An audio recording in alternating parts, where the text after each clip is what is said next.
Because we're going to be talking hockey, let's go with Henry Thrun. What's the percentage on Henry playing 40 games or more for the Maple Leaf hockey team this upcoming season? It's low. It's low. I'll go. It's probably injury dependent. I'm gonna go 34%. Ooh, I was going to go like 25. 25, even less. Yeah, but it is. You described it properly. It is injury dependent. He'd have to be thrust into a role, probably. I mean, it's a pretty well established defensive core. The spots are spoken for, right? So, yeah. Well, it could be a wild card. Who knows? Yeah, you never know. I mean, hey, you can outplay somebody, and somebody could be slumping, and coaches want to try somebody else, and you never know. We all remember Simon Benoit when he first showed up. Looked a little rough around the edges, and look at him now. I mean, right now you got Tanev McCabe, Riley Carlo, Benoit, Ekman Larson, Myers. And Myers is still there as an incumbent that they kind of like. Yeah. So Thrun's got his work cut out for him if he wants to be a regular. Well, you always need a guy who can go up and down without a waiver problem. That's exactly it. Yeah. That's exactly it. Okay, mini Jerry's on this one. Marner will hit 100 points in Vegas. Ooh, okay. This is low too. I mean, Really? Well, let's think about it. I mean, the guy, he's 9 seasons into his career. He's had 100-point season. One. Okay, he had a 99 as well and a 97. Yeah. He only cracked triple digits once. Vegas Golden Knights in their history, Jim, in a very prosperous history. You know how many 100-point players they've had? One? Zero. Never. You know how they've had one 90-point player in Jack Eichel. Never had an 80-point player. Wow, they were the original everybody participates team. Yeah, so I think he's going to a different culture, a different way of approaching the regular season. And the idea that you're just going to rack up points, I'm sure he's going to be a productive player. But so I'll go with his former number. I know he's going to be wearing number 93 in Vegas. Let's go with 16% that he gets to 100 Oh, points. 16%. Yeah. Okay. I'm going to go a little higher. I'm going to go 20. All right. We'll see. But I like how you described that. Different cast for sure. Jerry's percentage on Marner and Vegas going further than the Leafs next season. Oh, yeah. Well, that's mean-spirited. That's classic Jerry's right there. That's a classic Jerry's. Yeah. Canada hating Jerry. Yeah. For sure. And you know what though? Like, you look at this team. Like, I'm kind of torn on Vegas, Jim, because I like this team a lot. But then there's the whole elephant in the room of Alex Pietrangelo not being around for the whole year, maybe ever. You talk about last week we were talking about horses in Leaf developmental camp. He is the ultimate horse. I mean, and so they got a lot of holes to patch in his absence, right? And I'm not as sold on them because of that. And I'm not saying they can't be good. Look, they're still among the top 3 favorites probably to win the West, right? Yep. With them and the Avalanche and the Oilers and the Stars. The Kings are right there for sure. Yeah. But then again, where are the Leafs right now, right? Leafs without Marner. A lot of question marks about this team. How far can they go? If you're not the Florida Panthers, you've got a lot of question marks. This feels like a 50-50 shot. So I'm gonna edge it toward.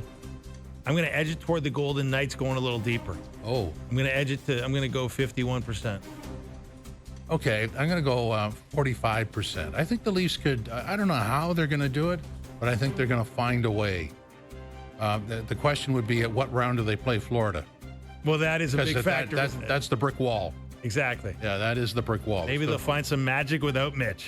Yeah, well, I guess maybe the ultimate thing is, would they be any worse without him? Well...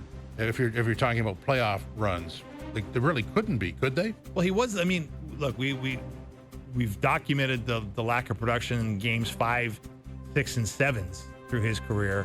0.6 assists in 18 tries, but he is by and large in the playoff runs that they've had these past 9 seasons. He is their leading scorer. Yeah. Yeah, we had the all-time list up the other day.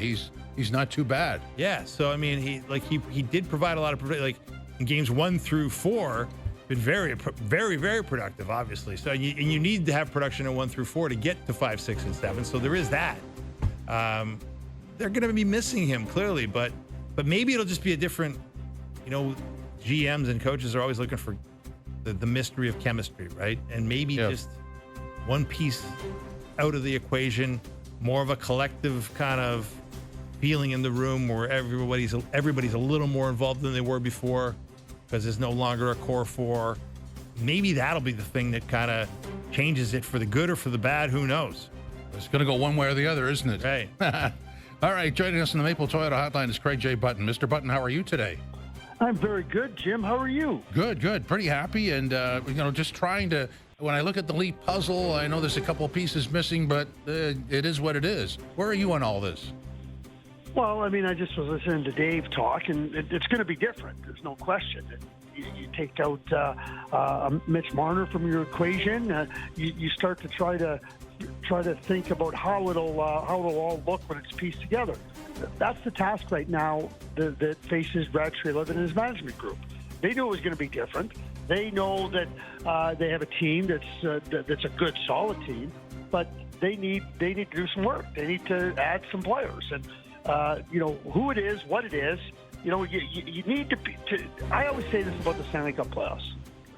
It's who can go the hardest, the longest, and there's only one way you can do it, and that's if you have depth. And when we talk about the core four, we talk about what players have or what they haven't done. The Maple Leafs have never had depth, and if they keep going without depth, they're going to get the same results. Yeah, no doubt about it, Craig. So obviously, with depth, you want to have a farm system and a developmental pipeline that is feeding you players. The Leafs have not had that, but they have one guy. They have one hope this season that Easton Cowan can come into this lineup and be, maybe at the top end, he could be the top 6 forward that they've been wanting to acquire, and maybe he's the guy in-house that could become that at age 20. You've watched this guy as closely as anyone, Craig. What are the odds? What is the mini Jerry's percentage on Easton Cowan establishing himself as that kind of a player in his first go as an NHL regular? Yeah, I think that Easton can play in the National Hockey League next year. I think that Easton can play, second line, third line. He's a really smart player. He understands how to play different situations in the game. I just think it's going to take him a little bit of time. Now, is it going to be 5 months? Is it going to be 10 months? Is it going to be 15 months? To really find his way, what we saw from him